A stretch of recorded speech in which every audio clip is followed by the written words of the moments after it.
এবার বাজেট সেগমেন্টেই নতুন চমকে লঞ্চ করে দিল নাথিং এর নতুন sub brand CMF phone on. ফোনটার ডিজাইনটা এক কথায় ইউনিক, কারণ এই ফোনটির ব্যাক প্যানেলটি চাইলে আপনি চেঞ্জ করে নিতে পারবেন, যা বর্তমানে অন্য কোনো ফোনে দেখা যায় না। এছাড়া এই ফোনটিতে এই বাজেটে দেওয়া হয়েছে বেস্ট একটি গেমিং চিপসেট। আজকের এই ভিডিওতে এই ফোনটি নিয়ে ফুল ডিটেল জানাবো, সাথে জানাবো এই ফোনটি কবে বাংলাদেশের মার্কেটে পাওয়া যাবে এবং কত দামে পাওয়া যাবে। চলুন তাহলে আর কথা না বাড়িয়ে সরাসরি চলে যাই মূল ভিডিওতে। তবে মূল ভিডিওতে যাবার আগে আপনাকে বলবো ভিডিওতে একটি লাইক দিয়ে চ্যানেলটি সাবস্ক্রাইব করে আমাদের সাথে থাকুন।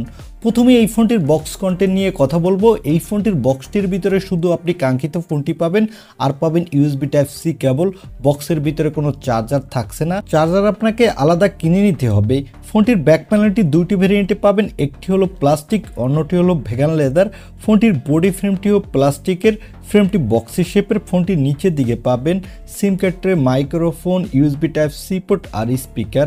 ডান সাইডে পাচ্ছেন পাওয়ার বাটন এবং উপরের দিকে পাচ্ছেন সেকেন্ডারি নয়েজ ক্যান্সেলেশন মাইক। বাম সাইডে পাচ্ছেন volume up and down button. ফ্রন্টে পাচ্ছেন একটি মিডল কনসোল সেলফি ক্যামেরা। ফোনটির প্লাস্টিক ভেরিয়েন্টের থিকনেস হলো 8 মিলিমিটার আর ভেগান লেদার ভেরিয়েন্টের থিকনেস হলো 9 মিলিমিটার। ওয়েট হলো 197 গ্রাম। আর এখানে দেওয়া হচ্ছে IP52 রেটিং, যার ফলে ফোনটিতে হালকা পাতলা পানি বা ধুলোবালু লাগলে তেমন কোনো সমস্যা হবে না। ওভারঅল ফোনটির লুক ও ডিজাইন আমার কাছে এক কথায় দুর্দান্ত লেগেছে। এবারে কথা বলবো এই ফোনটির ডিসপ্লে কোয়ালিটি নিয়ে। ফোনটির ডিসপ্লেটির সাইজ হলো 6.67 ইঞ্চি মাপের একটি ফুল HD প্লাস অ্যামোলেড ডিসপ্লে।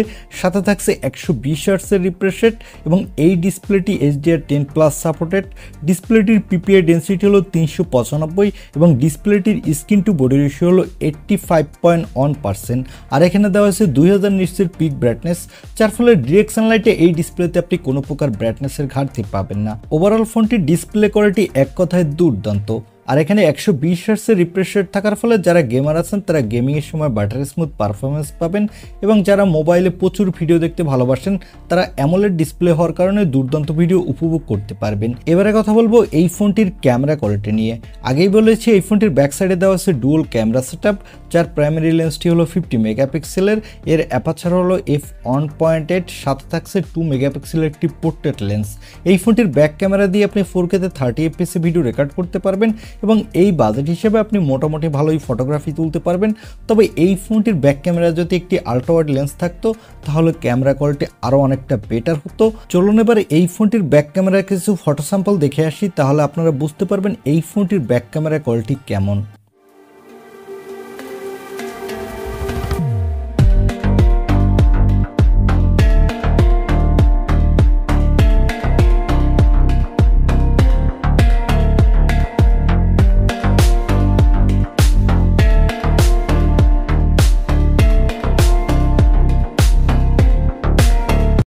এই ফোনটির ব্যাক ক্যামেরার ফটো স্যাম্পল থেকে আমার কাছে মনে হয়েছে এই ফোনটির ব্যাক ক্যামেরা কোয়ালিটি অ্যাভারেজ বলতে হবে। অনেক বেশি ভালো তাও না, আবার অনেক বেশি খারাপ তাও না। আর এখানে সেলফির জন্য পাবেন 16 মেগাপিক্সেলের সেলফি ক্যামেরা। এই ক্যামেরাটা দিয়ে আপনি ফুল HD ভিডিও রেকর্ড করতে পারবেন, আর এখানেও আপনি দুর্দান্ত কোয়ালিটির সেলফি তুলতে পারবেন। এবারে আসি এই ফোনটির অন্যতম হাইলাইটেড অপশন অর্থাৎ পারফরমেন্সে। এই ফোনটিতে পারফরমেন্সের জন্য দেওয়া হয়েছে মিডিয়াটেকের ডায়মেনসিটি 7300 চিপসেট। এই চিপসেটটি 4 ন্যানোমিটার আর্কিটেক্টে বিল্ড এবং এর up to clock speed 2.5 GHz। এখানে আপনি দুর্দান্ত মাল্টিটাস্কিং করতে পারবেন, সাথে পাবজি ফ্রি ফায়ারের মতো গেমগুলো এই বাজেট হিসাবে আপনি ভালো স্মুথলি খেলতে পারবেন। আর এই ফোনটিতে আউট অফ দ্য বক্স থাকছে অ্যান্ড্রয়েড 14, এর ব্যাকএন্ডে থাকছে নাথিং OS 2.6।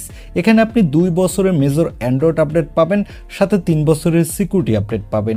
আর এখানে সিকিউরিটির জন্য থাকছে আন্ডার ডিসপ্লে অপটিক্যাল সেন্সর এবং ব্যাটারির জন্য থাকছে 5500 mAh এর একটি ব্যাটারি, সাথে থাকছে 33 ওয়াটের একটি ফাস্ট চার্জার। এই ফোনটিতে দেওয়া হয়েছে LPDDR4X র্যাম, সাথে থাকছে UFS 2.2 স্টোরেজ।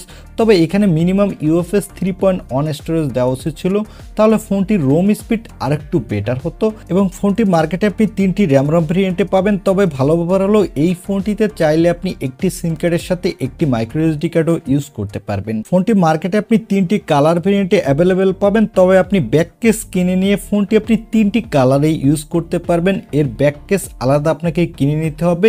ব্যাক কেসের দাম পড়বে ইন্ডিয়ান রুপিতে 1499 রুপি, তবে বাংলাদেশে আসলে এর দাম 2000 টাকার মতো লাগবে।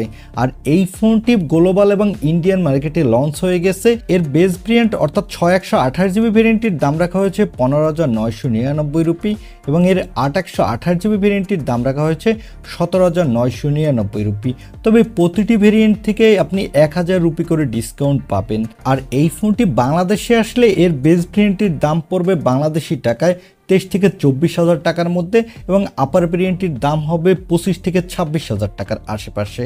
তবে এই ফোনটির কিছু ভালো দিকের পাশাপাশি এই ফোনটির কিছু খারাপ দিকও আছে, যেমন এই ফোনটির ব্যাক ক্যামেরায় আল্ট্রা ওয়াইড লেন্স নাই, এছাড়া এই ফোনটির ব্যাক ক্যামেরায় মেইন লেন্সে ওএস নাই, এছাড়া এই ফোনটিতে দেওয়া হয়েছে সিঙ্গেল লেন্স, বক্সে কোনো চার্জার থাকছে না। আর এই ফোনটির বেস ভেরিয়েন্টটি যদি 8GB থেকে শুরু হতো তাহলে আরেকটু বেটার হতো। এছাড়া ফোনটির অন্যান্য সব দিকে আমার কাছে ভালো লেগেছে। এই ফোনটি বাংলাদেশে আনঅফিশিয়াল মার্কেটে আগামী মাসের শুরুতেই পাবেন। এখন এই ফোনটি এই দামে আপনার কাছে কেমন লেগেছে বা এই দামে এই ফোনটি আপনি কিনতে চান কিনা তা কমেন্টে জানাতে পারেন। আর ভিডিওটি ভালো লাগলে অবশ্যই একটি লাইক দিয়ে চ্যানেলটি সাবস্ক্রাইব করে আমাদের সাথে থাকুন। দেখা হবে নেক্সট ভিডিওতে। আজকের মতো আল্লাহ হাফেজ।